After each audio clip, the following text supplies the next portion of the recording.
ബഹുമാനപ്പെട്ട അബൂബക്കർ സിദ്ദീഖ് സഖാഫി ഉസ്താദ് അരിയൂർ അവർ വേദിയിൽ എത്തിയിട്ടുണ്ട്. ഞങ്ങളുടെ ഈ സംഘടന വകയായി ബഹുമാനപ്പെട്ട അരിയൂർ ഉസ്താദ് അവർക്ക് ಹೃದಯಂಗಮಯ ಸ್ವಾಗತಂ ಆಶಂಸಿക്കുന്നു. ಆತ್ಮೀಯರೇ, ಒಂದು ಪ್ರಕಟಣೆ. ಈ ಒಂದು ಕಾರ್ಯಕ್ರಮವನ್ನು ಜಗತ್ತಿನಾದ್ಯಂತ ನೇರ ಪ್ರಸಾರ ನಡೀತಾ ಇದೆ. ಸುನ್ನಿ ಆನ್ಲೈನ್ ಕ್ಲಾಸ್ ರೂಮಿನಲ್ಲಿ ತಮ್ಮ ಮಿತ್ರ ಬಾಂಧವರಿಗೆ ವಿದೇಶದಲ್ಲಿರುವವರಿಗೆ ಮೆಸೇಜ್ ಅನ್ನು ಕಳಿಸಬಹುದಾಗಿದೆ. ಸುನ್ನಿ online.classroom ಇದು ಈಗ ನೇರ ಪ್ರಸಾರ ನಡೀತಾ ಇದೆ. സഹോദരന്മാരെ, അങ്ങനെ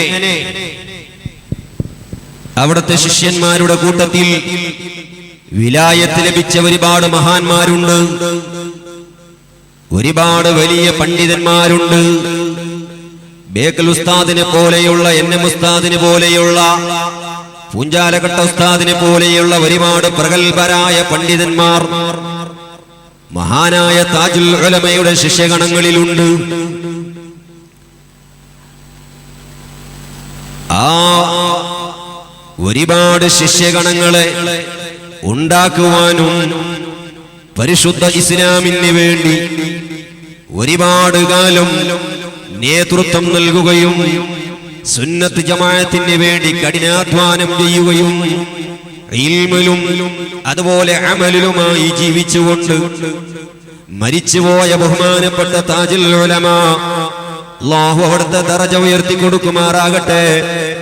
സഹോദരന്മാരെ, ആ താജുൽ ഉലമ ഞാൻ നേരത്തെ പറഞ്ഞല്ലോ, ഒരു സയ്യിദാണ്, ഒരു തങ്ങളാണ്.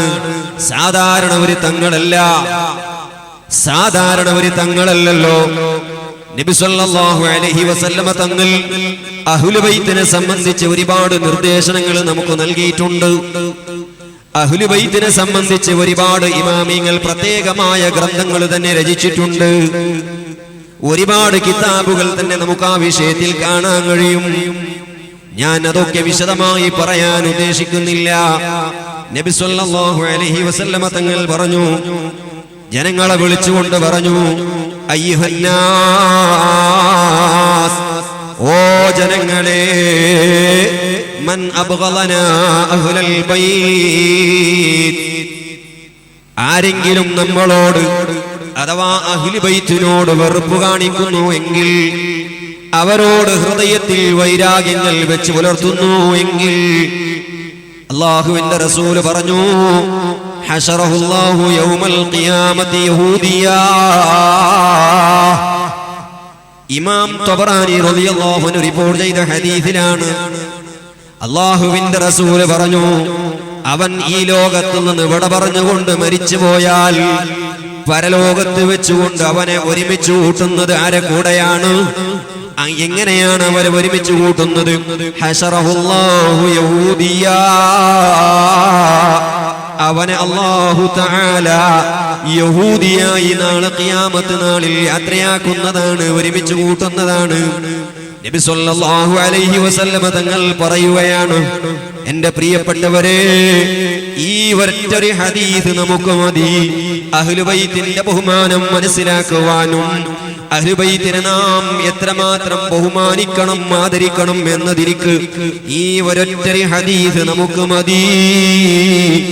അതുകൊണ്ടല്ലേ നബി സല്ലല്ലാഹു അലൈഹി വസല്ലമ തങ്ങൾ മറ്റൊരു ഹദീസിൽ പഠിപ്പിക്കുന്നു, ഏതൊരു മനുഷ്യൻ അവനിക്ക് ചെറിയ ഒരു കുഞ്ഞുണ്ടായാൽ ആ കുഞ്ഞിനിക്ക്, ആ കുഞ്ഞു കിടാവിന് ചെറുപ്പത്തിൽ തന്നെ പഠിപ്പിച്ചു കൊടുക്കേണ്ട ഒരു സംഗതിയുണ്ട്.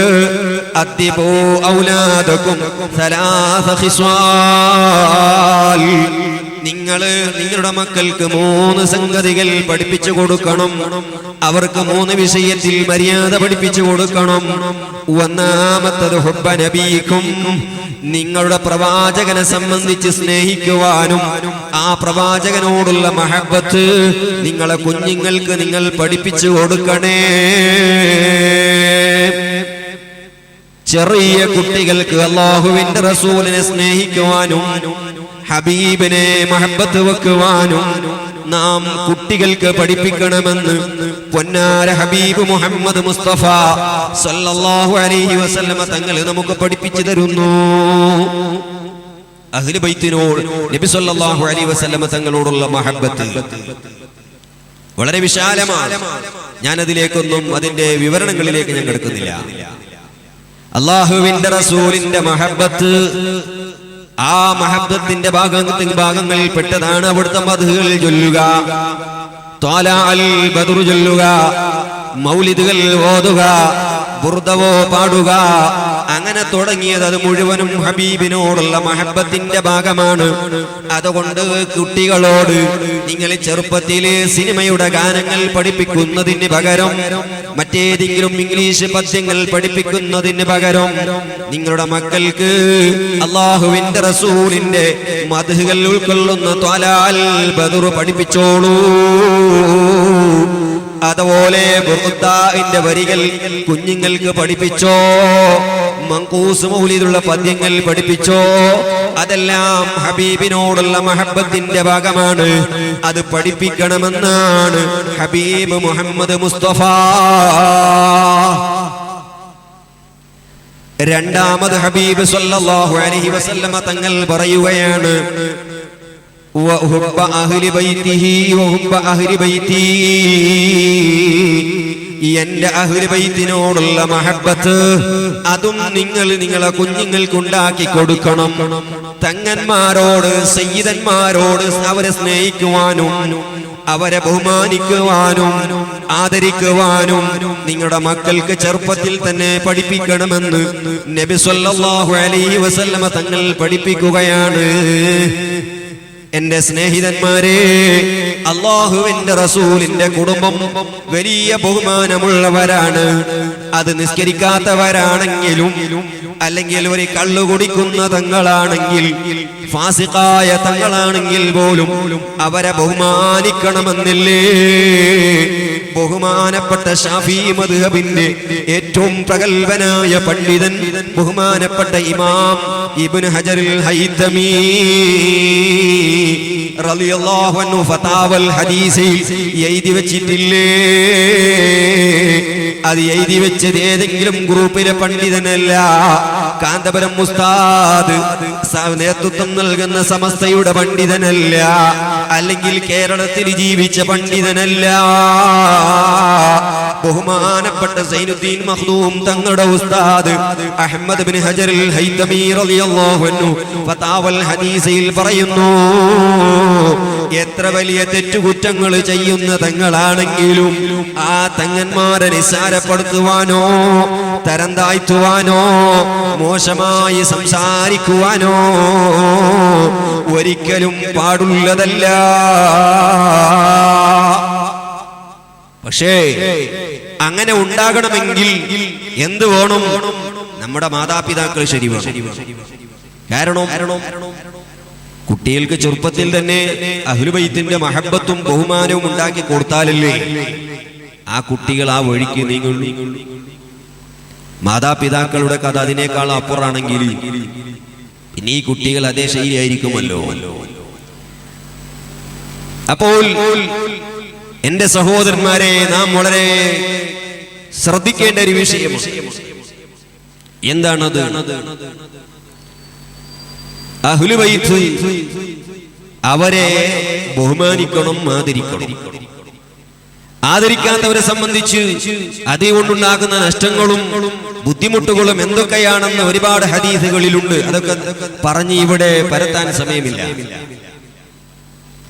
പക്ഷെ ഒരു കാര്യം ഞാൻ ഉണർത്തുന്നു. ഞാൻ പറഞ്ഞല്ലോ, മാതാപിതാക്കൾ ശരിയുണ്ടെങ്കിലല്ലേ മക്കൾ ശരിയായ വഴിക്ക് വളർന്നു വരികയുള്ളൂ. അല്ലെങ്കിൽ ഈ കുഞ്ഞിന്റെ പിറവി ശരിയുണ്ടെങ്കിലല്ലേ അത് ശരിയാവുള്ളൂ. ജനനത്തിൽ തകരാറുള്ളവർ, പിറവിയിൽ തകരാറുള്ളവർ, അവർ അഹ്ലു ബൈത്തിനെ ഒരിക്കലും ബഹുമാനിക്കുകയില്ല. അല്ലെങ്കിൽ അഹ്ലു ബൈത്തിനെ ബഹുമാനിക്കാത്ത ഒരു മനുഷ്യനുണ്ടെങ്കിൽ, സയ്യിദന്മാരെ തരംതാഴ്ത്തുന്നവനുണ്ടെങ്കിൽ, നിങ്ങൾ മനസ്സിലാക്കണം, അവന്റെ പിറവിക്ക് തകരാറുണ്ട്, അവന്റെ അസുരിൽ തകരാറുണ്ട്, അവന്റെ ജനനത്തിന് തകരാറുണ്ട്. ഇത് ഞാൻ പറയുന്നത് എന്റെ സ്വന്തം വകയല്ല. നബി സല്ലല്ലാഹു അലൈഹി വസല്ലമ തങ്ങൾ തന്നെ പഠിപ്പിച്ചു. ഇമാം ബൈഹഖി റളിയല്ലാഹു അൻഹു ശുഅബുൽ ഈമാനിൽ റിപ്പോർട്ട് ചെയ്യുന്നു. വളരെ വ്യക്തമായി കാണാം, من لم يعرف حق إثرتي والأنصار والعرب فهو لأحد ثلاث: إما منافق وإما لزنية وإما لغير أي حملته أمه على غير طهور. ഇമാം ബൈഹഖി റിപ്പോർട്ട് ചെയ്ത ഹദീസാണ് ഞാൻ നിങ്ങളെ ഓതി കേൾപ്പിച്ചത്. ഇമാം ബൈഹഖി റളിയല്ലാഹു അൻഹു പറഞ്ഞു, മല്ലം യഅരിഫ് ഹഖ ഇത്രതി, എന്റെ കുടുംബം, എന്റെ അഹ്ലു ബൈത്തിന്റെ ബഹുമാനവും ആദരവും ഇവിടെ ആര് മനസ്സിലാക്കുന്നില്ലയോ, അത് ബഹുമാനവും മഹത്വവും അറിഞ്ഞുകൊണ്ട് അഹ്ലു ബൈത്തിന് ആര് ബഹുമാനം കൊടുക്കുന്നില്ലയോ, വൽ അൻസ്വാർ, അതുപോലെ അൻസ്വാറുകളാകുന്ന സ്വഹാബികളും ആ സ്വഹാബികളുടെ പരമ്പരയിൽ വന്നവർക്കും അവരെ പേരക്കുട്ടികൾക്കും ആര് ബഹുമാനവും ആദരവും കൊടുക്കുന്നില്ലയോ, വൽ അറബ്, അതുപോലെ അറബികൾക്കും ആരിവിടെ ബഹുമാനം കൊടുക്കുന്നില്ലയോ. കാരണം അല്ലാഹുവിന്റെ റസൂല് അറബിയാണല്ലോ. ആ നിലക്ക് അറബികൾക്കും ബഹുമാനമുണ്ട്, അവർക്ക് ആദരവുണ്ട്. ആ മൂന്ന് വിഭാഗത്തിന് ആരിവിടെ ബഹുമാനവും ആദരവും നൽകുന്നില്ലയോ, ഫഹുവ ലിഅഹദി സലാത്ത്, അവൻ മൂന്നാളുകളിൽ ഏതെങ്കിലും ഒരുത്തന്നിൽപ്പെട്ടവനായിരിക്കും, ഏതെങ്കിലും ഒരാളായിരിക്കും. മൂന്നാളുകളെ കൂട്ടത്തിൽ ആരെങ്കിലും ഒരുത്തനായിരിക്കും. ആരാണ് മൂന്നാള്? ഇമ്മാ മുനാഫിഖുൻ, ഒന്നിരിക്കലോ അവൻ കടുത്ത മുനാഫിഖാണ്. മുനാഫിഖ് എന്ന് പറഞ്ഞാൽ ഹൃദയത്തിൽ ഈമാനില്ലാതെ, ഹൃദയത്തിൽ കുഫ്ർ മൂടിവെച്ചുകൊണ്ട്, കുഫ്രിയത്ത് മൂടിവെച്ചുകൊണ്ട് മുസ്ലിമായി വേഷം ചമഞ്ഞു നടക്കുന്നവനാണ്, അവനാണ് മുനാഫിഖ്. അവന്റെ ഹൃദയത്തിൽ ഈമാനില്ല, അവൻ ഈമാനില്ലാതെ ചത്തുപോകുന്നവനാണ്. ഹുസ്നുൽ ഖാതിമത്തില്ലാതെ സൂൽ ഖാതിമത്തോടുകൂടി ലോകത്ത് നിന്ന് ഇവിടെ പറയുന്നവനാണ്. ആ നിലക്കുള്ള ഒരു മുനാഫിഖാണ്. അല്ലെങ്കിലോ ഔലി സന്യ, അവൻ വ്യഭിചാരത്തിന് സിനാക്ക് പിറന്ന മകനാണ്. അഹ്ലു ബൈത്തിന് ബഹുമാനം കൊടുക്കാത്തവൻ, അവരെ തരംതാഴ്ത്തുന്നവൻ, സ്റ്റേജ് കെട്ടിക്കൊണ്ട് ചീത്ത വിളിക്കുന്നവൻ, അവൻ എത്ര വലിയവനാണെങ്കിലും, തലയിൽ തലയെക്കെട്ടുള്ളവനാണെങ്കിലും, പെരടിയിൽ പച്ചശാളിട്ടവനാണെങ്കിലും മനസ്സിലാക്കിക്കോ, പറയുന്നത് ഞാനല്ല, പൊന്നാര ഹബീബിന്റെ വാക്കാണ്. അവൻ ഒന്നിരിക്കലോ വ്യഭിചാരത്തിന് പിറന്ന മകനാണ്. അവന്റെ ഉമ്മ ഏതെങ്കിലും അന്യപുരുഷനുമായി ബന്ധപ്പെട്ടുകൊണ്ട് വ്യഭിചാരം നടത്തിക്കൊണ്ട് അതിലൂടെ പിറന്ന മകനാണ്, സിനാന്റെ മകനാണ്. അസ്ൽ ശരിയില്ല, പിറവി ശരിയില്ലാത്തവനാണ്, അസ്ലിൽ തകരാറുണ്ട് എന്നർത്ഥം. അവൻ വിളിക്കുന്ന ബാപ്പ യഥാർത്ഥ ബാപ്പ അല്ല. അവൻ ബാപ്പ എന്നാരെയാണോ വിളിക്കുന്നത് അവൻ സ്വന്തം ബാപ്പയല്ല, അവൻ ബാടകന്റെ ബാപ്പയാണ്. അവന്റെ ബാപ്പ വേറെ ഏതോ ആളാണ്. അവൻ വ്യഭിചാരത്തിന് പിറന്ന മകനാണ്. അല്ലെങ്കിലോ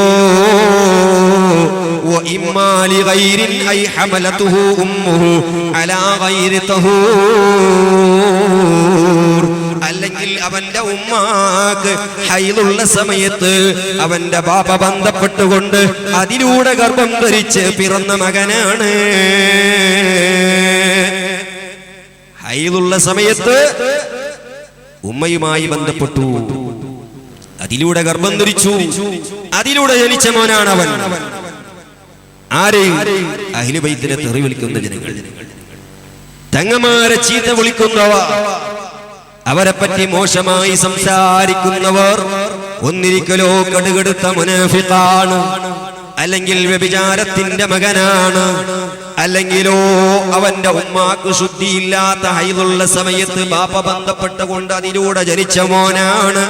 അങ്ങനെ പിറവിയിൽ തകരാറുള്ള മനുഷ്യനാണ്. നബി മുഹമ്മദ് മുസ്തഫ സ്വല്ലല്ലാഹു അലൈഹി വസല്ലമ തങ്ങൾ പറഞ്ഞു, അതുകൊണ്ട് ആരെങ്കിലും അങ്ങനെ ചീത്ത വിളിക്കുന്നുണ്ടെങ്കിൽ നമ്മൾ ആ വിഷയത്തിൽ ടെൻഷൻ അടിക്കേണ്ടതില്ല എന്നർത്ഥം. കാരണം പിറവിയിൽ തകരാറുള്ള ആളുകൾ അവരെ നന്നാക്കിയെടുക്കാൻ കഴിയില്ലല്ലോ. അസിലിൽ തകരാറുണ്ടെങ്കിൽ നമുക്കെന്ത് ചെയ്യാൻ കഴിയും? ഈ അടുത്ത് നമുക്കറിയാം, താജുൽ ഉലമയെ സംബന്ധിച്ച് ചില ആളുകൾ മോശമായി പറഞ്ഞു. മരണത്തിന്റെ ശേഷം 3-ാം ദിവസം കഴിയുന്നതേക്ക് മുമ്പ് തന്നെ ചില ആളുകൾ തുടങ്ങി തെറിവിളിക്കാൻ, ചീത്ത പറയാ. ഏതോ ഒരു കുരുത്തം കിട്ടവൻ പറഞ്ഞു, താജുൽ ഉലമയെ സംബന്ധിച്ച് ചത്തു എന്ന്. സുബ്ഹാന ജല്ല ജലാലുഹു. ആ മനുഷ്യന്റെ തലയിൽ വലിയ തലയെക്കെട്ടുണ്ട്, അവന്റെ പെരടിയിൽ പച്ചശാളുണ്ട്, അവൻ ഒരു പള്ളിയിലെ ഖതീബാണ് പോലും. സുബ്ഹാനല്ലാഹ്. ഞാൻ പറഞ്ഞല്ലോ, അത്തരം ആളുകളെ സംബന്ധിച്ച് നമുക്കൊന്നും പറയാനില്ല. തെറി വിളിച്ചവരെ തിരിച്ചെന്ന് തെറി വിളിക്കുന്ന സ്വഭാവം നമ്മുടെ ഉസ്താദുമാർ നമുക്ക് പഠിപ്പിച്ചിട്ടില്ല. സ്റ്റേജ് കെട്ടിക്കൊണ്ട് ആലിമീങ്ങളെ തെറി വിളിക്കാനും ചീത്ത പറയാനുള്ള ശൈലി നമ്മുടെ ഉസ്താദന്മാർ നമുക്കൊരിക്കലും പഠിപ്പിച്ചിട്ടില്ല. അത് ഇസ്ലാമിന്റെ പ്രബോധനമല്ല.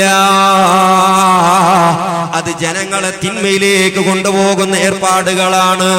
ഇവിടെ പണ്ഡിതന്മാരുടെ ദൗത്യം എന്താണ്? ആലിമീങ്ങളെ ഉത്തരവാദിത്വം എന്താണ്? തലേക്കെട്ട് കെട്ടിയവരുടെ ഉത്തരവാദിത്വം എന്താണ്? വൽതകും മിൻകും ഉമ്മത്തുൻ യദൂന ഇലൽ ഖൈർ വയഅ്മുറൂന ബിൽ മഅറൂഫ് വയൻഹൗന അനിൽ മുൻകർ ഉലൈക ഹുമുൽ മുഫ്ലിഹൂൻ. ഖുർആൻ പറഞ്ഞത് എങ്ങനെയാണ്? നിങ്ങളെ കൂട്ടത്തിൽ ഒരു കൂട്ടമുണ്ടാകണം, ഒരു പണ്ഡിതന്മാരുണ്ടാകണം. എന്താണ് അവരുടെ പണി? യദഊന ഇലൽ ഖൈർ. അവർ ഖൈറിലേക്ക് ജനങ്ങളെ വിളിക്കണം, നന്മയിലേക്ക് വിളിക്കണം, നല്ലത് പഠിപ്പിച്ചു കൊടുക്കണം. യഅ്മുറൂന ബിൽ മഅറൂഫ്. ജനങ്ങൾക്ക് പറഞ്ഞു കൊടുക്കേണ്ടത് അവർ നല്ല സംഗതികളാണ്. ജനങ്ങളോട് നല്ലത് പറയണം, അവരോട് നിസ്കരിക്കാൻ വേണ്ടി പറയണം. നിസ്കരിക്കാത്ത ജനങ്ങൾ ഉണ്ടെങ്കിൽ നിസ്കരിക്കാൻ വേണ്ടി പറയണം. കള്ളുടിക്കുന്ന ചെറുപ്പക്കാരാണെങ്കിൽ ചെറുപ്പക്കാരാ കള്ളു കുടിക്കരുത്, അത് മോശമാണ്, അത് ശൈത്താനിന്റെ പിശാചിയുടെ ഏർപ്പാടാണ്, അതുകൊണ്ട് അത് നിർത്തിക്കളയണമെന്ന് ആ നിലക്ക് നല്ലത് പഠിപ്പിക്കാനാണ് നാം ഒക്കെ ഇവിടെ തലയെ കെട്ടിക്കൊണ്ട് നമ്മുടെ ഉസ്താദന്മാർ നമ്മുടെ കൈകളിലേക്ക് സർട്ടിഫിക്കറ്റ് തന്നുകൊണ്ട് അങ്ങ് ഇറക്കി വിട്ടത് ഏതെങ്കിലും ജനങ്ങളെ തെറി വിളിക്കാനല്ല, കുറ്റം പറയാനല്ല. നമ്മുടെ പണി എന്താണ്? ജനങ്ങൾക്ക് നല്ലത് പഠിപ്പിച്ചു കൊടുക്കുക, തിന്മകളെ വിരോധിക്കുക എന്നതല്ലാതെ മറ്റേർപ്പാടുകളൊന്നും നമ്മളെ സംബന്ധിച്ചിടത്തോളം ഇല്ല. അത് ഖുർആൻ പഠിപ്പിക്കുന്നുമില്ല, നമ്മുടെ ഉസ്താദന്മാർ നമുക്കതിന് അനുവാദവും തരുന്നില്ല. പക്ഷേ ചില ആളുകൾക്ക് അങ്ങനെ ഒരു സ്വഭാവം വന്നുപോയി. അള്ളാഹു അവരെ നന്നാക്കി തിരുമാറാകട്ടെ. അല്ലാതെ നമുക്ക് അവരെ പറ്റി മോശമായി പറയാനൊന്നും ഞങ്ങൾക്ക് കഴിയില്ല. അള്ളാഹു അവരെ ഹിദായത്തിലേക്ക് കൊണ്ടുവരുമാറാകട്ടെ. സഹോദരന്മാരെ, അങ്ങനെ താജുൽ ഉലമയെ സംബന്ധിച്ച് മോശമായി സംസാരിച്ചു. എന്തെല്ലാം വൃത്തികെട്ട സംസാരങ്ങൾ ഇവിടെ കേൾക്കേണ്ടി വന്നു. അതുപോലെ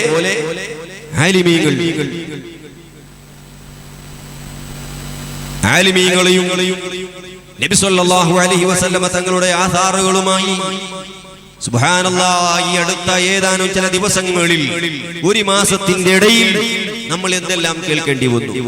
ഈ കർണാടകയുടെ മുക്കുമൂലകളിൽ ഒരുപാട് പരിപാടികൾ നടന്നു. ആ പരിപാടികളെല്ലാം സഹോദരന്മാരെ, പണ്ഡിതന്മാരെ പച്ചയായി തെറി വിളിച്ചു, പച്ചയായി കളിയാക്കി, പരിഹസിച്ചു, അവഹേളിച്ചു. എവിടത്തോളം അറിയോ? പണ്ഡിതന്മാർ അവഹേളിച്ച് നിസാരപ്പെടുത്തി ബഹുമാനപ്പെട്ട ഖമറുൽ ഉലമ, സുൽത്താനുൽ ഉലമ, കാന്തപുരം ഉസ്താദ്, അല്ലാഹുവേ നീ ആഫിയത്തോടുകൂടിയുള്ള ദീർഘായുസ് നൽകണേ അല്ലാഹ്. എന്തൊക്കെയാണ് സംസാരിക്കുന്നത്? സംസാരിച്ച് അറിയോ? ഈ അടുത്ത് ഒരു കാസറ്റ്, എന്താ കാസറ്റ്? നാടകത്തിന്റെ കാസറ്റ്.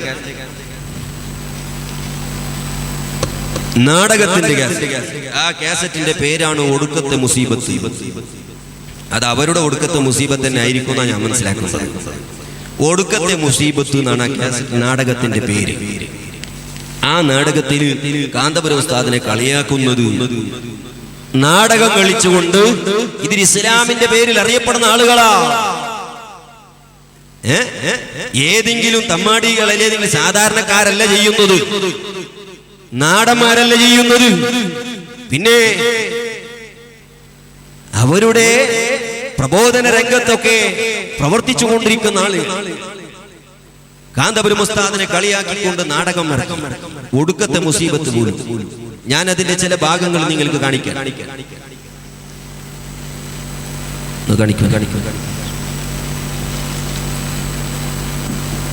ഒടുക്കത്തെ മുസീബത്ത് നാടകം. ദിവസമായിട്ട് പിരിവൊന്നും നടക്കുന്നില്ല. കോംപ്ലക്സ് അടക്കം ബാങ്കിൽ പണയത്തിലാണ്. അറബികൾ ആരും കുടുങ്ങുന്നില്ല. ചാനൽ റിപ്പോർട്ടർമാരുടെ മുമ്പിൽ പോലും മുട്ടുമടക്കേണ്ട അവസ്ഥയാണ്. ആ അമ്പലക്കട് പൈസയും കൂരിയാട് നദവിയും SKSFന്റെ കുട്ടികളും സനതും ചോദിച്ച് പിന്നാലെ അങ്ങനെ നടക്കുക. ആട്ടെ, എന്തുവാ പേര്? അബൂബക്കർ എന്നാ. ഏതാ നാള്? മൂലത്തിൽ നക്ഷത്രം. മൂലത്തിൽ നക്ഷത്രമുള്ളവർക്ക് ആസനത്തിൽ ആല് മുളച്ചാലും അത് തമിഴായിരിക്കും. ആട്ടെ, ഉറക്കത്തിൽ ഞെട്ടി ഉണരാറുണ്ടോ? ഉറങ്ങാറേ ഇല്ല. ആർത്തി പൂണ്ടവർക്ക് ഉറക്കം വരയാറേ ഇല്ല. ആട്ടെ, ചങ്ക് പൊട്ടി കീറാറുണ്ടോ? പത്രക്കാരെ കണ്ടാൽ ചങ്കിലെ വള്ളം പറ്റും. മുടിയെന്ന് കേട്ടാൽ പേടി തോന്നാറുണ്ടോ? മുടി എന്ന് കേട്ടാൽ എന്നല്ല, മൂ എന്ന് കേട്ടാൽ തന്നെ ബോധം പോവും. ഓഹോ, ഈ രോഗലക്ഷണം അതാണ്, മറ്റൊന്നുമല്ല. കുരുത്തക്കേട് തന്നെയാണ് ഈ രോഗവും. ഇനിയിപ്പം എന്ത് ചെയ്യും? ഒന്നും ചെയ്യാനില്ല. ജീവിതകാലത്ത് കിട്ടിയതല്ലേ, മരണശേഷം അത് വിട്ടുമാറുന്നു പ്രയാസ. ആട്ടെ, ഇയാൾ നേർച്ച നടത്താൻ തയ്യാറുണ്ടോ? നാട്ടുകാർ തല്ലി ഓടിക്കും. അപ്പോ സിയാറത്തോ? മനസ്സ് സമ്മതിക്കൂല. അങ്ങനെയെങ്കിൽ മുഖം കെട്ടുകൊണ്ട് തന്നെ ജീവിച്ചു കൊള്ളുക. ആട്ടെ, തൽക്കാലം അങ്ങേർക്ക് ഞാനൊരു ബെൽറ്റ് തരാം. ഈ ബെൽറ്റ് രാത്രി 12 മണിക്ക് ശേഷം അരനായിക കഴിയുമ്പോൾ അരയിൽ കെട്ടുക. പിന്നെ ഒരു മോതിരം തരാം. ഈ മോതിരം വലത് കൈയിലെ നടുവിരലിൽ ഇടുക. ഇത് ഇട്ട് അറബികളുടെ കീശയിൽ കൈയിടുമ്പോൾ നല്ലോണം കാശ് കിട്ടും. മോതിരമുള്ള കൈ നല്ലോണം ആഴത്തിലിടണം. വിരൽ ശ്രദ്ധിച്ച് മോതിരമുള്ള വിരൽ അറബികളുടെ കീശയിൽ നല്ലോണം താത്തുക. പൊക്കോളൂ, എല്ലാം ശരിയാവും. ഓ ഓ ഭജന ഭജന ഭജന ഭജന.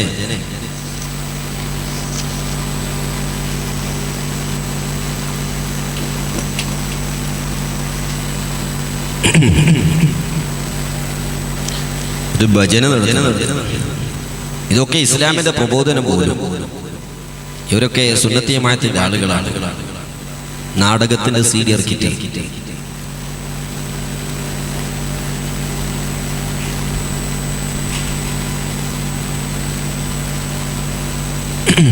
പെട്ടെന്ന്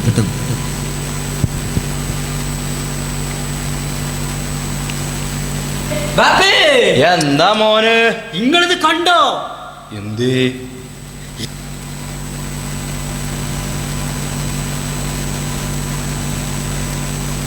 ഖബറിന് മധ്യേ തപസ് ചെയ്താലും നീ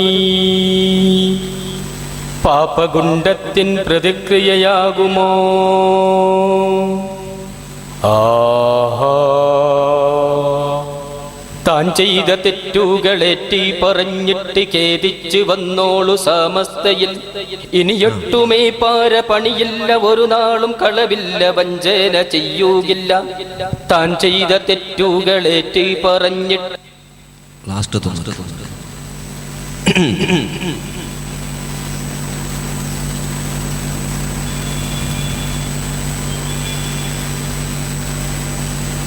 അപ്പോ സഹോദരന്മാരെ നിങ്ങൾ മനസ്സിലാക്കണം. ബഹുമാനപ്പെട്ട ഖമറുൽ ഉലമ സഖാബി, അന്റെ ഉസ്താദിന് പുതിയൊരു ചട്ടിയൊക്കെ കിട്ടീന്ന് പറഞ്ഞിട്ട് എന്താ അതിന്റെ പരിപാടി? നിങ്ങൾക്ക് എന്തെങ്കിലും അറിയോ? അതിന് സനത് ഉണ്ടോ? എന്തേ ചെവിയൊക്കെ പൊട്ടുന്ന്? ചെവി പൊത്തേണ്ടി വരും. സനത് ഉണ്ടോന്ന് കേൾക്കുമ്പോൾ ചെവിയൊക്കെ പൊത്തേണ്ടി വരും. ഇനി SK കുട്ടികള് അതിന് വാദപ്രതിവാദത്തിനും മുഖാമുഖത്തിനും തയ്യാറുണ്ടോന്ന് ചോദിച്ചാൽ അതിന്റെ മറുപടി ഇതല്ലേ? അപ്പോ ഇങ്ങനെ ഇതല്ലേ നാടകത്തിന്റെ ഒരു CD ഒടുക്കത്തെ മുസീബത്ത് പോലും. നിങ്ങൾ നോക്ക്, എന്താണ് ഇതിന്റെ ശറഇന്റെ വിധി? എന്താണ് കൂട്ടരെ ഇതിന്റെ വിധി? നിങ്ങൾ പറയുമോ? ഇതിന്റെ വിധി എന്താണ്? പണ്ഡിതന്മാരെ പരിഹസിച്ചുകൊണ്ട് നാടകം ഇറക്കുന്നതിന്റെ, കളിയാക്കി ചിരിക്കുന്നതിന്റെ വിധി എന്താണ്? ഞാൻ എന്റെ പ്രിയപ്പെട്ട മുഅ്മിനീങ്ങളെ, മുതഅല്ലിമീങ്ങളെ മനസ്സിലാക്കാൻ ഇമാം ഇബ്നു ഹജർ ഹൈതമിയുടെ അൽ-ഇഅ്ലാം ബി ഖവാത്തിൽ ഇസ്ലാം എന്ന് പറയുന്ന ഗ്രന്ഥം, ആ കിതാബിന്റെ ഉദ്ധരണി നിങ്ങളെ ഞാൻ കേൾപ്പിക്കുന്നു. ഇമാം ഇബ്നു ഹജർ തങ്ങൾ പറഞ്ഞു, മുർത്തദ്ദാകുന്ന സംഗതികൾ, ഇസ്ലാമിൽ നിന്ന് പുറത്തു പോകുന്ന കാഫറാകുന്ന വിഷയങ്ങൾ വിശദീകരിച്ചുകൊണ്ട് ഓരോന്നെണ്ണിക്കൊണ്ട് പറഞ്ഞു, മിൻഹാ, ഇസ്ലാമിൽ നിന്ന് പുറത്തു പോകുന്ന സംഗതികളിൽ പെട്ടതാണ്, മുർത്തദ്ദായി പോകുന്ന വിഷയത്തിൽപ്പെട്ടതാണ്. ലൗ ഹളറ ജമാഅത്തുൻ, ഒരു കൂട്ടം ജനങ്ങൾ ഹളറായി, വജലസ അഹദുഹും അലാ മകാനിൻ റഫീഇൻ, അതിൽ ഒരു മനുഷ്യൻ ഉയർന്ന ഒരു സ്റ്റേജിന്റെ മുകളിൽ ഇരിക്കുന്നു.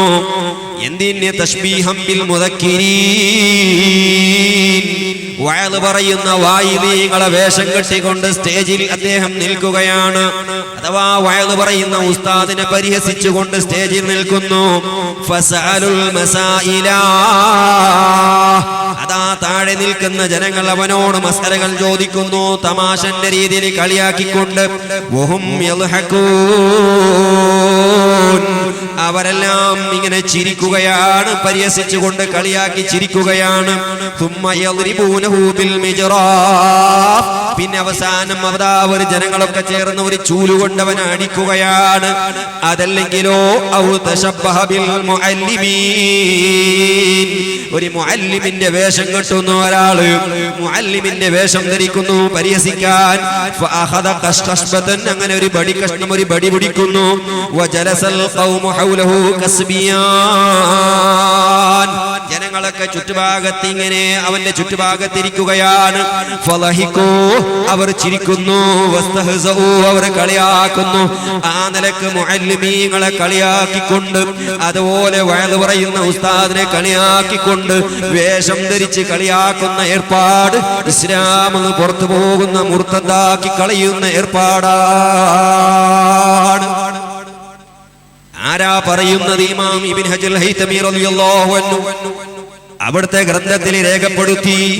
ഇനി ആ ഗ്രന്ഥമൊന്നും നിങ്ങൾക്ക് കാണാൻ സാധിക്കുന്നില്ലെങ്കിൽ, മുതഅല്ലിമീങ്ങൾ അതാ ഓതിപ്പടിക്കുന്ന ഒരു ഗ്രന്ഥമുണ്ടല്ലോ, ഇർഷാദുൽ ഇബാദ്. മുതഅല്ലിമീങ്ങൾ തുടക്കത്തിൽ തന്നെ ഓതുന്ന കിതാബാണല്ലോ ഇർഷാദുൽ ഇബാദ്. ആ ഇർഷാദുൽ ഇബാദിന്റെ തുടക്കത്തിൽ തന്നെ കാണാം ബാബുർ റിദ്ദ, ഫസ്ലുൻ ഫിർ റിദ്ദ, റിദ്ദത്തിന്റെ ഒരു ഫസ്ല്, മുർത്തദ്ദായി പോകുന്ന വിഷയങ്ങൾ പറയുന്ന ഒരു ഫസ്ല്. അതിൽ കാണാം വളരെ വ്യക്തമായി ഇമാം സൈനുദ്ദീൻ മഖ്ദൂം റളിയല്ലാഹു അൻഹു പറഞ്ഞു, ഔ തശബ്ബഹ ബിൽ ഉലമാ, ആലിമീങ്ങളെ കോലം കെട്ടി അവിടെ വേഷം ധരിച്ചു.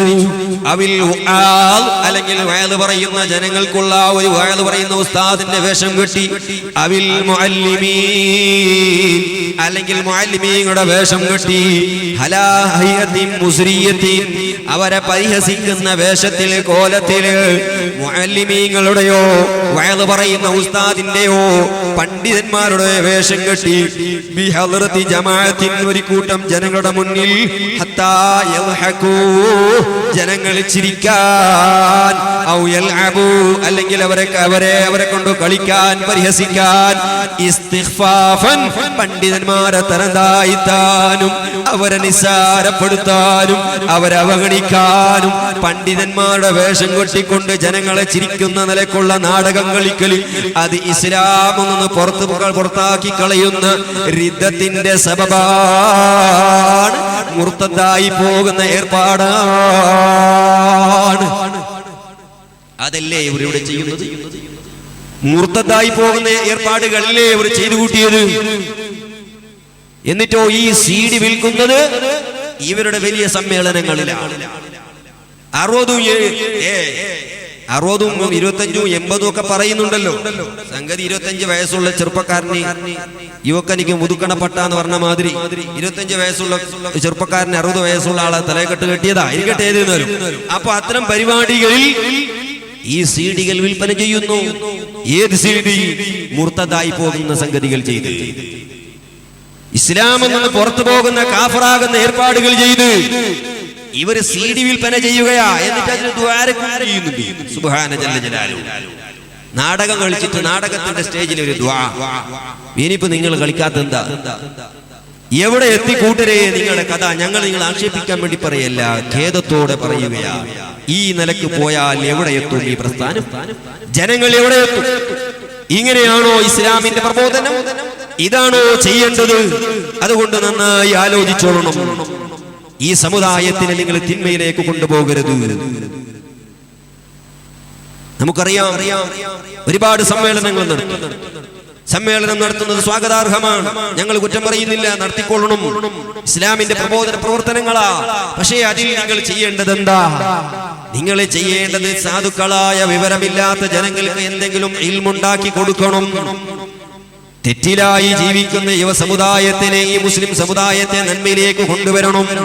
അതിന് പകരം ആലിമീങ്ങളെ ഗീബത്ത് പറഞ്ഞു, ആലിമീങ്ങളെ തെറി വിളിച്ച്, ആലിമീങ്ങളെയും സയ്യിദന്മാരെയും കുറ്റം പറഞ്ഞ്, അല്ലാഹുവിന്റെ റസൂലിന്റെ മുടിനെ കളിയാക്കി ഈ നിലക്കുള്ള ഏർപ്പാടുകൾ ചെയ്താൽ നിങ്ങൾക്ക് എന്ത് പുണ്യമാണ് അതിലുണ്ടാകുന്നത്?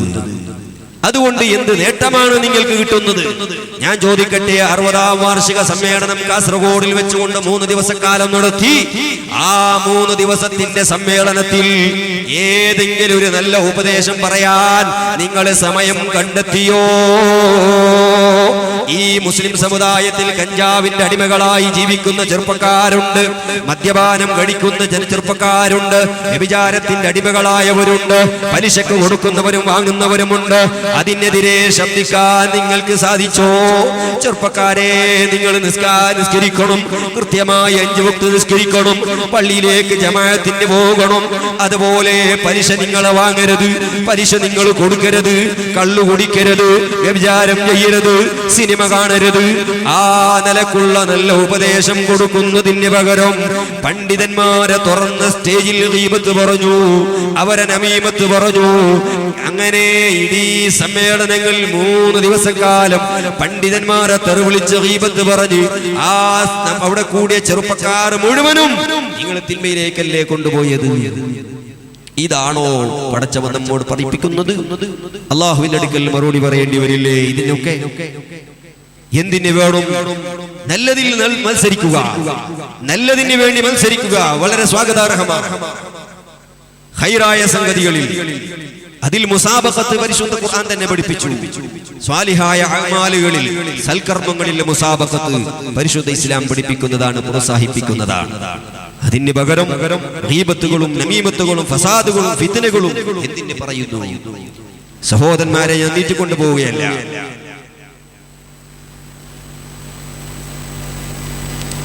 ഇപ്പോൾ നമുക്കറിയാം എല്ലാ സ്ഥലത്തും മുടിയുടെ വിവാദം. ഞാനതിലേക്ക് കടക്കുന്നില്ല. നമ്മുടെ സുഹൃത്ത് സിദ്ദീഖ് സഖാഫിയുടെ ക്ലിപ്പിംഗ് സഹിതം വിശദീകരിക്കും. മുടിയുടെ വിഷയം എവിടെ പോയാലും മുടി പരിഹസിക്കുന്നു. നമുക്കറിയാം, എന്റെ പ്രിയപ്പെട്ട മുഅ്മിനീങ്ങളെ, ഇവിടെ നബി സല്ലല്ലാഹു അലൈഹി വസല്ലം തങ്ങളുടെ ഷഅർ മുബാറക്, ആ ഷഅർ മുബാറക്കിനെ വഹാബികൾ എതിർക്കുന്നു, മൗദൂദികൾ വിരോധിക്കുന്നു.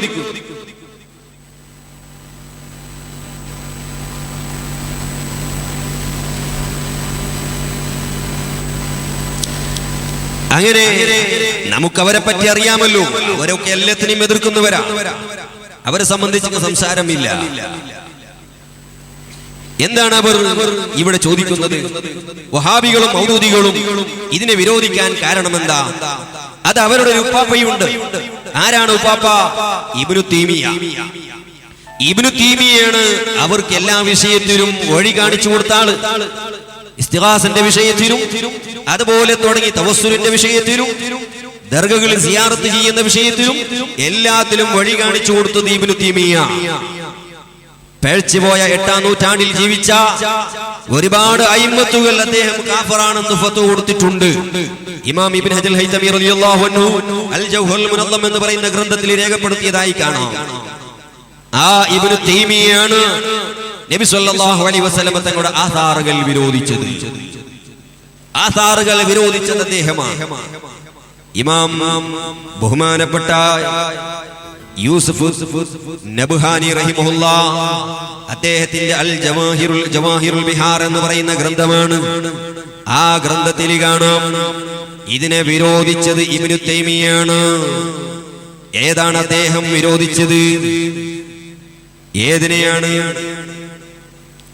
ബൈത്തുൽ മുഖദ്ദസിൽ നബി സല്ലല്ലാഹു അലൈഹി വസല്ലം തങ്ങൾ മിഅ്റാജിന് പോയപ്പോൾ അവിടെ ഒരു പാറക്കല്ലിന്റെ മുകളിൽ അല്ലാഹുവിന്റെ റസൂൽ ചവിട്ടി. ആ ചവിട്ടിയ പാറക്കല്ലിൽ അല്ലാഹുവിന്റെ റസൂലിന്റെ കാലിന്റെ അച്ച് അവിടെ ഉണ്ടായിരുന്നു. അതിനെ ഇബ്നു തൈമിയ വിരോധിച്ചു. അതുപോലെ മറ്റ് ആധാറുകളെ വിരോധിച്ചു. ആ വിരോധിച്ചതിന് ഇബ്നു തൈമിയ പറഞ്ഞ അദ്ദേഹം കൊടുത്ത ന്യായം എന്താണ്? കാരണം എന്താണ്? വഅല്ലല ദാലിക, അദ്ദേഹം അതിന് കാരണം പറഞ്ഞു. ബിഅന്നഹു ലാ സനദ ലഹു, അതിന് സനദില്ല. ഇബ്നു തൈമിയ പറഞ്ഞ കാരണമാണ് അതിന് സനദില്ല. അതുകൊണ്ട് തന്നെ അല്ലാഹുവിന്റെ റസൂലിന്റെ ആധാറുകൾ ഒന്നും ബഹുമാനിക്കാൻ പറ്റൂല, അതിന് സനദില്ല എന്ന വാദം ഉന്നയിച്ചത് ഇബ്നു തൈമിയാണ്. എന്നിട്ടോ സഹോദരന്മാരെ, ഇബ്നു തൈമിയെ സംബന്ധിച്ച് പറഞ്ഞുകൊണ്ട് യൂസുഫ് നബ്ഹാനി പറഞ്ഞു, അന്ത തദ്രി, ഓ മനുഷ്യ നിനക്കറിയാം, അന്ന ശുഹറത കാഫിയത്തുൻ ഫീ സുബൂതി അഥറിൽ ഖദമി ശരീഫി ഫീ സഖറതി ബൈത്തുൽ മുഖദ്ദസ്. ബൈത്തുൽ മുഖദ്ദസിൽ അല്ലാഹുവിന്റെ റസൂലിന്റെ കാലിന്റെ അച്ച് അത് സ്ഥിരപ്പെടുന്നതിൽ സനദിന്റെ ആവശ്യമില്ല. അതിൽ ശുഹറത്ത് അഥവാ പ്രസിദ്ധി ഉണ്ടാവുക എന്നത് മാത്രം മതി. അത് മാത്രമല്ല, മറ്റുള്ള എല്ലാ ആധാറുകൾക്കും അതിന് ശുഹറത്ത് മാത്രം മതി. ഇത് കാരണം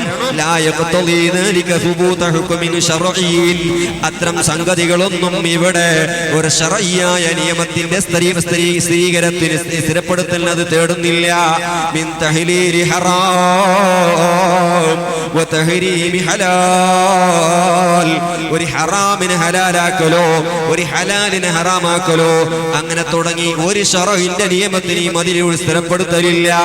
അതുകൊണ്ട് അതിന് സനദിന്റെ ആവശ്യമില്ല. എന്നിട്ട് മഹാനുഭാവൻ പറഞ്ഞു, വമാഹിയ, സനദ് ചോദിച്ചുകൊണ്ട് ആധാറുകളെ വിരോധിക്കുന്ന ഏർപ്പാടല്ല. ഇല്ല അദാവത്തും ഫിദ്ദീൻ, ദീനിനോട് കാണിക്കുന്ന ശത്രുതയല്ലാതെ, ദീനിനോട് കാണിക്കുന്ന പകയല്ലാതെ വേറെ ഒരു ഏർപ്പാടുമല്ല. വസദ്ദുൽ ലിസബീൽ ഖൈരി അലൽ മുസ്ലിമീൻ, മുസ്ലിമീങ്ങളായ ജനങ്ങൾ ഒരു നന്മ, ഒരു നല്ല ഒരു കാര്യം ചെയ്യുന്നതിനെ തൊട്ട് അവരെ തടയുന്നതല്ലാതെ മറ്റൊന്നുമല്ല. ആരാണി പറയുന്നത്? ബഹുമാനപ്പെട്ട യൂസുഫ് നബ്ഹാനിയാണ്. ജവാഹിറുൽ ബിഹാറിന്റെ 3-ാം വാള്യം 465-466 പേജിൽ രേഖപ്പെടുത്തുന്നു. അതുകൊണ്ട് തന്നെ ഇവിടെ സനദ് ചോദിച്ചുകൊണ്ട് അതിനെ വിമർശിക്കാൻ തുടങ്ങിയത് വഹാബികളാണ്, അതുപോലെ മൗദൂദികളാണ്. ഞാൻ ചോദിക്കട്ടെ, അതേ വഹാബികളല്ലേ ഇവിടെ പലരും പിന്തുടർന്നുകൊണ്ടിരിക്കുന്നത്? ബഹുമാനപ്പെട്ട കാന്തപുരം ഉസ്താദ് സനദ് ഇല്ല എന്നല്ല സനദ് കൊടുത്തിട്ടുണ്ട്. പക്ഷേ ഞങ്ങൾക്ക് ഇനി ചോദിക്കാനുള്ളത്, അവരോട് ചോദിക്കാനുള്ളത്, ഇവിടെ ഒരുപാട് ആധാറുകൾ ലോകത്തിന്റെ വിവിധ സ്ഥലങ്ങളിൽ ഉണ്ടെന്ന് അവർ തന്നെ പറയുന്നു. അമ്പലക്കടവ് ഫൈസി അവർ വളരെ വ്യക്തമായി പറയുന്നു. അദ്ദേഹം തുടക്കത്തിൽ പറഞ്ഞതൊക്കെ നിങ്ങൾ കേട്ടതാണ്. ഖസ്റജിന്റെ അടുക്കൽ മുടിയുണ്ട്, സുഡാനിൽ മുടിയുണ്ട്, കാശ്മീരിൽ മുടിയുണ്ട്, വെല്ലൂർ ബാഖിയാത്തിൽ മുടിയുണ്ട് എന്നെല്ലാം അവർ തന്നെ സമ്മതിച്ചതാണ്. എന്ന് മാത്രമല്ല, വെല്ലൂർ ബാഖിയാത്ത് സ്വാലിഹാത്തിന്റെ മുടി മുക്കിയ വെള്ളം 25,000 ഉറുപ്പികൾക്ക് വിൽപ്പന നടത്തിയ കൂട്ടരാണ്. അതുകൊണ്ട് ഞങ്ങൾക്ക് ചോദിക്കാനുള്ളത്, ഓ കൂട്ടരെ, ഹസ്രത്ത് ബാല് മുടിയെ വഹാബികളെ വിരോധിക്കുന്നു. അവർ വിരോധിക്കാനുള്ള കാരണം എന്താണ്? അതിന് സനദില്ല എന്നതാണ്. അതുകൊണ്ട് തന്നെ ഞങ്ങൾ ചോദിക്കുന്നു, വഹാബികൾ ഹസ്രത്ത് ബാലിനെ വിരോധിക്കുമ്പോൾ മർക്കസിന്റെ മുടി തൽക്കാലം ഇരിക്കട്ടെ, സുഡാനിലെ മുടിയും അതുപോലെ ബെല്ലൂർ ബാഖിയാത്ത് സ്വാലിഹാത്തിന്റെ മുടിയും അത് മുഴുവനും വഹാബികൾ സനദില്ല എന്ന് വിരോധിക്കുമ്പോ, ഓ മർക്കസിന്റെ മുടിക്ക് സനത് ചോദിക്കുന്ന കൂട്ടരെ, നിങ്ങളോട് ഞങ്ങൾക്ക് ചോദിക്കാനുള്ളത്, ഹസ്രത്ത് ബാലിന്റെ മുടിക്ക് സനത് ചോദിക്കുന്ന വഹാബികളോട് നിങ്ങൾക്ക് പറയാനുള്ള മറുപടി എന്താണ്? അത് അള്ളാഹുവിന്റെ റസൂലിന്റെ മുടിയാണെന്ന് പറയുമോ? അല്ല സനദില്ലെന്ന് പറഞ്ഞുകൊണ്ട് വഹാബികളെ പോലെ അതും നബിയുടെ മുടിയില്ലെന്ന് പറയാൻ നിങ്ങൾ തയ്യാറുണ്ടോ? ബെല്ലൂർ ബാഖിയാത്ത് സ്വാലിഹാത്തില് നബി സല്ലല്ലാഹു അലൈഹി വസല്ലം തങ്ങളുടെ മുടിയുണ്ട് എന്ന് ഇത്ര കാലം വിശ്വസിച്ച് വന്നിട്ടുണ്ട് മുസ്ലിമീങ്ങൾ. അതിനെയും വഹാബി വിരോധിക്കുന്നത് സനദില്ല എന്നതുകൊണ്ടാണ്. ആ വഹാബികളോട് നിങ്ങൾക്ക് പറയാനുള്ള മറുപടി എന്താണ്? വഹാബികളെ പോലെ തന്നെ സനദില്ല എന്ന് നിങ്ങൾ പറയുന്നു. അല്ല, ലോകത്തിനെവിടെയും വഹാബികൾ പറയുന്നത് പോലെ ലോകത്ത് ഒരു സ്ഥലത്തും ഹബീബിന്റെ മുടിയില്ലെന്ന് പറയാൻ നിങ്ങൾ തയ്യാറുണ്ടോ? ഇവിടെ ചില ആളുകളൊക്കെ മർക്കസിന്റെ മുടിക്ക്, ആ മുടിയെ സംബന്ധിച്ച് വാദപ്രതിവാദത്തിന് വെല്ലുവിളിച്ചിട്ടുണ്ട്. ഞങ്ങൾക്ക് പറയാനുള്ളത്, വെറും മർക്കസിന്റെ മുടി മാത്രം പോരാ, എല്ലാ മുടിയെ സംബന്ധിച്ചും ഒരു വാദപ്രതിവാദം നടക്കട്ടെ. കാശ്മീരിൽ ഹസ്രത്ത് ബാലിനെ സംബന്ധിച്ചും വാദപ്രതിവാദം നടക്കട്ടെ. വെല്ലൂർ ബാഖിയാത്ത് സ്വാലിഹാത്തിനെ സംബന്ധിച്ചും ചർച്ച നടക്കട്ടെ. സുഡാനിലെ മുടിയെ സംബന്ധിച്ചും ചർച്ച നടക്കട്ടെ. അതിനെല്ലാം വ്യക്തമായ സനത് നിങ്ങൾ കൊണ്ടുവരണം. ആദ്യമായി 25,000 ഉറുപ്പിക്ക് നിങ്ങൾ വെല്ലൂർ ബാഖിയാത്ത് സ്വാലിഹാത്തിൽ ആ മുടി മുഖ്യ വെള്ളമെന്ന് 25,000 ഉറുപ്പിക്ക് നിങ്ങൾ വിറ്റിട്ടുണ്ടല്ലോ. ആ മുടിയുടെ സനത് ആദ്യമായി ഒന്ന് കൊണ്ടുവന്ന് വെക്ക്. ഇൻഷാ അല്ലാഹ് നമുക്കൊക്കെ അതൊക്കെ വിശാലമായി ചർച്ച ചെയ്യാം. ഞങ്ങളൊക്കെ വാദപ്രതിവാദത്തിൽ നിന്ന് പിന്മാറി വന്നവരല്ല. ഞങ്ങളൊക്കെ തീര് മുളച്ച പ്രസ്ഥാനമാണ്. ഇത് വെയിലത്ത് പാടുന്ന പ്രശ്നമില്ല. അതുകൊണ്ട് വാദപ്രതിവാദത്തിന്റെ വെല്ലുവിളിയൊന്നും ഞങ്ങൾക്ക് പുതുമയല്ല. ഞങ്ങളൊക്കെ കേട്ടുമെടുത്തവരാണ്. ഞങ്ങളൊക്കെ 1000 വട്ടം വിളിക്കുന്നവരാണ്. അതുകൊണ്ട് സഹോദരന്മാരെ, വാദപ്രതിവാദത്തിന്റെ വെല്ലുവിളിയുമായി വലിയ ഊക്കൊന്നും ഞങ്ങളോട് കാണിക്കേണ്ടതില്ല. നിങ്ങൾ ആദ്യമായി ഈ പറഞ്ഞ മുഴുവൻ മുടികളെ സംബന്ധിച്ചുള്ള ഒരു തുറന്ന ചർച്ചക്ക് നിങ്ങൾ തയ്യാറാകണമെന്നാണ് എനിക്ക് നിങ്ങളോട് പറയാനുള്ളത്. സഹോദരന്മാരെ, ഇടയ്ക്ക് വെച്ചുകൊണ്ടൊരു കാര്യം മാത്രം ഓർമ്മപ്പെടുത്തി ഞാൻ പെട്ടെന്ന് നിർത്തുന്നു. സഹോദരന്മാരെ, ഞാൻ നടത്തുന്ന സുന്നിവാണി പേപ്പർ, ആ സുന്നിവാണി ഇവിടെ ഇൻഷാ അല്ലാഹ് വിൽപ്പന നടത്തും. ഈ മാസത്തിലെ ബഹുമാനപ്പെട്ട താജുൽ ഉലമയുടെ സ്മരണ സഞ്ചികയാണ് ഈ മാസത്തിൻ്റെത്. അപ്പോൾ നിങ്ങൾ എന്നെ സഹായിക്കേണ്ടത് വേറൊന്നും, ഒരു സാമ്പത്തികമായൊരു സഹായം വേണ്ട.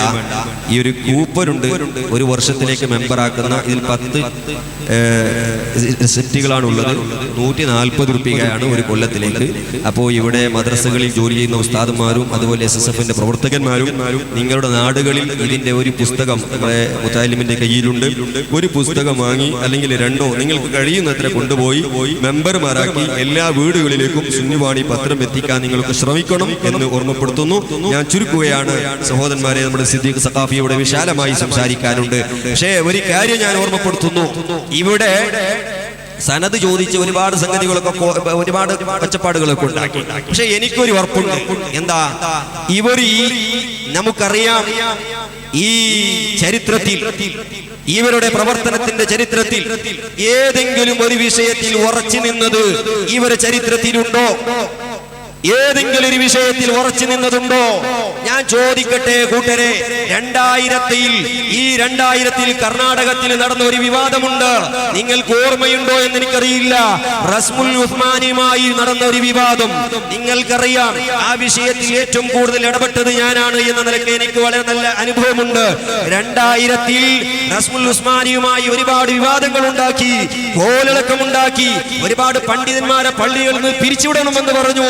ഞാൻ ചോദിക്കട്ടെ, അന്ന് റസ്മുൽ ഉസ്മാനി ഇല്ലെന്നും അതുപോലെ കിതാബ് റസ്മുൽ ഉസ്മാനിയെ അല്ലാത്ത മുസാഫുകളെ നമ്മൾ കരിക്കാൻ വേണ്ടി പറഞ്ഞു എന്നൊക്കെ ഒരുപാട് കോലിലുണ്ടാക്കി ഒരടക്കമുണ്ടാക്കി എന്ന് മാത്രമല്ല, വലിയൊരു പണ്ഡിതൻ പ്രസംഗിച്ചു. റസ്മുൽ ഉസ്മാനി എന്ന് പറയുന്നത് സാധാരണക്കാരായ പോകട്ടെ പണ്ഡിതന്മാർക്ക് പോലും വായിക്കാൻ അറിയാത്തതാണ്, അള്ളാഹുവിന്റെ ഔലിയാക്കൾക്ക് മാത്രമേ അത് വായിക്കാൻ കഴിയുമെന്ന് ഒരു പണ്ഡിതൻ ഇവിടെ തുറന്ന് പ്രസംഗിച്ചു. ഞാൻ ചോദിക്കട്ടെ, നിങ്ങളുടെ ആ വാദം എവിടെ പോയി? അതിന് നിങ്ങൾക്ക് നിലനിൽക്കാൻ സാധിച്ചോ? ഇന്ന് നിങ്ങളുടെ മദ്രസയിൽ ഏതാ പഠിപ്പിച്ചുകൊണ്ടിരിക്കുന്നത്? ഏതാ പഠിപ്പിച്ചുകൊണ്ടിരിക്കുന്നത്?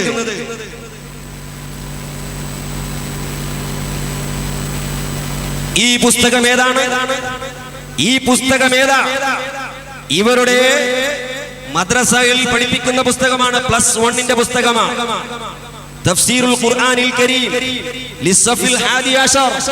+1 പഠിപ്പിക്കുന്ന മദ്രസാ പുസ്തകം ലജ്നത്ത് തഅലീമുദ്ദീൻ ഇസ്ലാമി ഉമ്മി കേരള, സമസ്ത കേരള ഇസ്ലാം മത വിദ്യാഭ്യാസ ബോർഡ് പ്രസിദ്ധീകരിച്ച പുസ്തകം. ഇതിലേതാ കൊടുത്തത്? റസ്മുൽ ഉസ്മാനി. അപ്പൊ റസ്മുൽ ഉസ്മാനി നിങ്ങൾക്ക് ഇപ്പൊ കിട്ടിയോ? എവിടുന്നാ കിട്ടിയത്? എവിടുന്നാ കിട്ടിയത് കൂട്ടരെ? ഇതിന്റെ തുടക്കത്തിൽ പറയുന്നു, വഖദ് സജ്ജൽനൽ ഖുർആനൽ കരീം ഫീ അഅല സഫഹ ബിൽ ഖത്തിൽ ലദീ കുതിബ ബിഹി അലാ അഹ്ദി റസൂലില്ലാഹ് വൽ മഅറൂഫ് ബിർറസ്മിൽ ഉസ്മാനി. കണ്ടോ ഇതിന്റെ തുടക്കത്തിൽ? അപ്പൊ എവിടെ പോയി? നിങ്ങൾക്ക് ഉറച്ചു നിൽക്കാൻ സാധിച്ചോ? നിങ്ങളെ വാദത്തിൽ ഉറച്ചു നിൽക്കാൻ സാധിച്ചോ? നിങ്ങൾ ഇവിടെ നിന്ന് മദ്രസകളിൽ റസ്മുൽ ഉസ്മാനിലെ പഠിപ്പിക്കുന്നത്, അന്ന് പറഞ്ഞതും പ്രസംഗിച്ചതും എഴുതിയതും ഒക്കെ എവിടെ പോയി?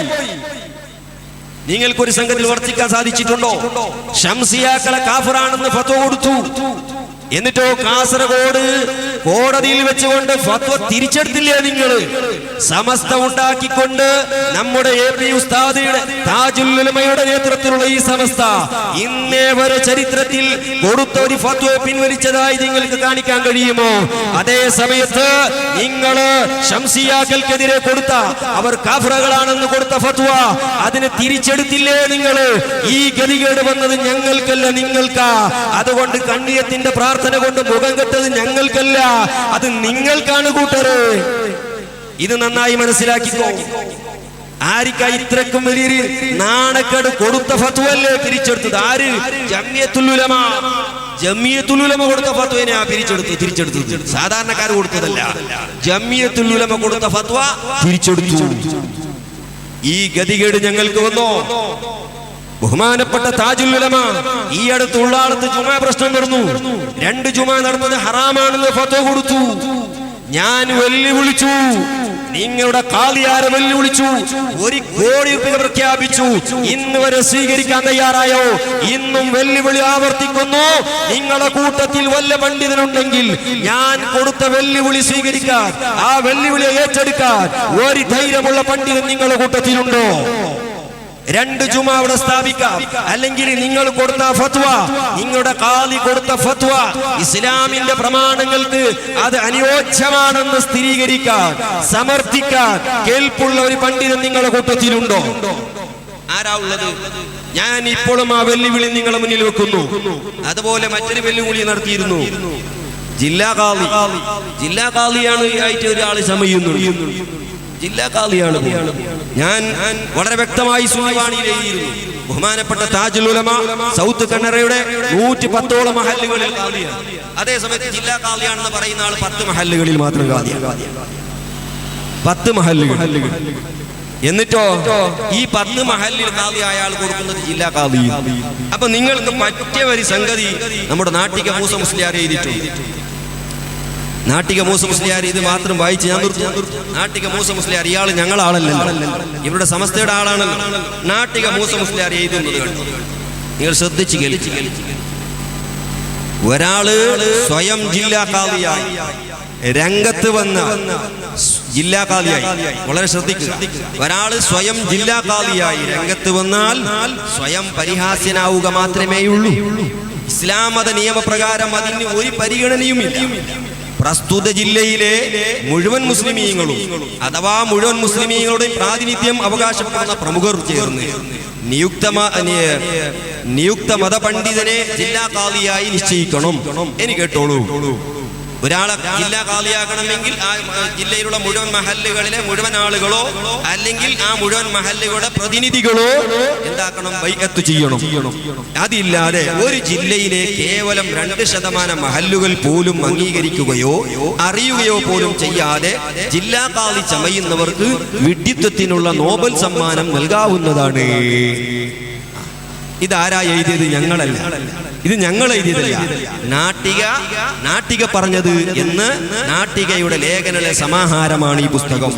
അപ്പോൾ വിഡ്ഢിത്തത്തിനുള്ള നോബൽ സമ്മാനം കൊടുക്കണം. ആർക്ക്? 2% മഹല്ലുകളിൽ പോലും ജില്ലയിൽ ഖാദിയാകാതെ ജില്ലാ ഖാദി എന്ന് കൊടുക്കുന്നവർക്ക് വിഡ്ഢിത്തത്തിന്റെ നോബൽ സമ്മാനം കൊടുക്കണമെന്ന് നാട്ടിക മൂസ മുസ്ലിയാർ. ഇനി സമ്മാനം നിങ്ങൾ വാങ്ങുന്നതിന് ഞങ്ങൾക്ക് കുഴപ്പമൊന്നുമില്ല, ഞങ്ങൾക്കതിന് വിരോധമൊന്നും. പക്ഷെ അത്രേ ഉള്ളൂ, ഇതിന്റെ ഉള്ളടക്കം അത്രേ ഉള്ളൂ എന്ന് മാത്രം ഓർമ്മപ്പെടുത്തി. ഒരുപാട് പറയാനുണ്ടെങ്കിലും സമയമില്ലാത്തതുകൊണ്ട് ഞാൻ ചുരുക്കുന്നു എന്റെ സഹോദരന്മാരെ. അപ്പോൾ ബഹുമാനപ്പെട്ട താജുൽ ഉലമനെയും ഖമറുൽ ഉലമനെയും തെറി വിളിച്ചുകൊണ്ട്, ചീത്ത വിളിച്ചുകൊണ്ട് നിങ്ങൾ നടക്കുമ്പോൾ നാം തിരിച്ചുകൊണ്ട് നിങ്ങളെ പണ്ഡിതന്മാരെ തെറി വിളിക്കാനോ ചീത്ത വിളിക്കാനോ ഞങ്ങൾ പോകുന്നില്ല, ഞങ്ങൾ അതിന് തയ്യാറാകുന്നില്ല. പക്ഷേ ആശയത്തെ ആശയം കൊണ്ട് നേരിടുക എന്നത് മാത്രമാണ് ഞങ്ങൾ പഠിച്ചത്. അത് ഞങ്ങൾക്കറിയാം, അത് എങ്ങനെ ചെയ്യണം. ഞങ്ങൾ ഇന്നോ ഇന്നലെ തുടങ്ങിയതൊന്നുമല്ല. ഞാൻ പറഞ്ഞല്ലോ, ഇത് തീയിൽ മുളച്ച പ്രസ്ഥാനമാണ്, വെയിലത്ത് മാടുന്ന പ്രശ്നമില്ല. അതുകൊണ്ട് ഏത് മനുഷ്യൻ ഇവിടെ വന്നാലും ഞങ്ങൾക്ക് ഒരു പുതുമയല്ല, ഞങ്ങളെല്ലാം നേരിടാൻ തയ്യാറായിട്ടുണ്ട്. ഞങ്ങൾ എല്ലാത്തിനും ആശയപരം പ്രശ്നങ്ങളും തല്ലും മറ്റുണ്ടാക്കി ഞങ്ങൾ അതിനില്ല. ആശയങ്ങൾ പഠിച്ചത് ഇൻഷാ അല്ലാഹ് നമുക്ക് സമയമുണ്ടെങ്കിൽ മറ്റൊരു സമയത്ത് വിശാലമായി സംസാരിക്കാം. അല്ലാഹു സുബ്ഹാനഹു വ തആല നമ്മുടെ നേതാക്കൾക്ക്, നമ്മുടെ ഉസ്താദുമാർ, വിശേഷാൽ താജുൽ ഉലമ അല്ലാഹു തആല അവിടുത്തെ ദർജ ഉയർത്തി കൊടുക്കുമാറാകട്ടെ. ബഹുമാനപ്പെട്ട ഖമറുൽ ഉലമ അല്ലാഹു തആല ആഫിയത്തോടു കൂടിയുള്ള ദീർഘായുസ്സ് നൽകുമാറാകട്ടെ. ബഹുമാനപ്പെട്ട എംഎ ഉസ്താദ് നമ്മുടെ കരുത്തനായ പ്രസിഡന്റാണ്, അജയ്യനായ പ്രസിഡന്റ് സമസ്തയുടെ. അല്ലാഹുവേ ആഫിയത്തോടു കൂടിയുള്ള ദീർഘായുസ്സ് നൽകണേ എന്ന് മാത്രം ദുആ ചെയ്തുകൊണ്ട് ഇവിടെ ക്ലിപ്പിംഗ് നമ്മുടെ അരിയൂർ സിദ്ദീഖ് സഖാഫി നടത്തുന്നു. ഇൻഷാ അല്ലാഹ് അദ്ദേഹത്തിന്റെ സമയം ഞാൻ കൊടുക്കുകയാണ്. ഇത്രമാത്രം പറഞ്ഞ് നിങ്ങളൊക്കെ എനിക്ക് വേണ്ടി ദുആ ചെയ്യണമെന്ന് വസിയത്ത് ചെയ്ത് ഞാൻ നിർത്തുന്നു. അസ്സലാമു അലൈക്കും വറഹ്മത്തുള്ളാഹി വബറകാതുഹു. സുന്നിവാണിയുടെ കാര്യം ആരും മറക്കരുത്. എല്ലാവരും ഇവിടെ വന്ന് അതിൻ്റെ ഒരു പുസ്തകം വാങ്ങി കൊണ്ടുപോകണമെന്ന് അറിയിച്ചു നിർത്തുന്നു. അസ്സലാമു അലൈക്കും.